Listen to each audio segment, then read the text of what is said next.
ওই সুবাদে একটু কথা আপনাদের সঙ্গে যদি বলি খুব কষ্ট হবে। হ্যাঁ, একটু কষ্ট হবে। কার কার হাতটাও তো একটু দেখান তো, কষ্ট হবে কার?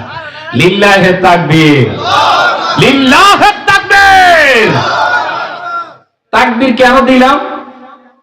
এই কয়েকদিন আগে জগন্নাথ বিশ্ববিদ্যালয় ডাকসুর নির্বাচন হয়েছে, হয় নাই?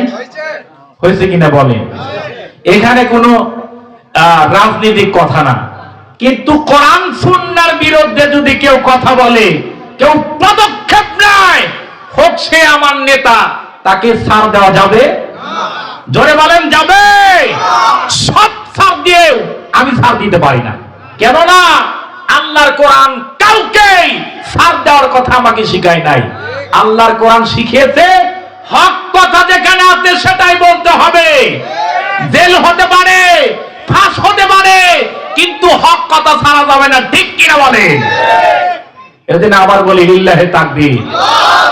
এই এক ছাত্রীর নাম, যার নাম ছিল শান্তা আক্তার, উনি লিল্লাহে তাকবীর, এটা কোন দলীয় তাকবীর?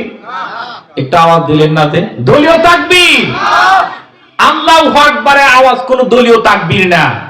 একমাত্র হচ্ছে তারা আল্লাহু আকবারের আওয়াজ দিবে যার অন্তরের মধ্যে আমার আল্লাহ পাকের ভয় আছে। অরব্বুকা ফাকাব্বির। আল্লাহ বলছেন তোমরা আমার নামে তাকবীর দাও। তাকবীর তো হবে একজনের নামে, সে কে? আর আমরা দুনিয়াতে এমনি এক স্লোগান দিয়ে বসে থাকি, কি দেব না? ঠিক, এজন্য একটু তাকবীর দিয়ে নিলাম। কষ্ট হইল আপনাদের? এখানে ব্যবস্থা হয় নাই, ওদের চাকরির ব্যবস্থা হয়ে যাবে। যারা প্রবাসের জন্য হচ্ছে অনেক চেষ্টা করার পরেও প্রবাস যেতে পারবে না, আসলে আমি দোয়া করলে ওদের প্রবাসের ব্যবস্থা হয়ে যাবে। একজন তো করে দেবে, সে কে? একটু আওয়াজ দিয়ে বলেন না কে?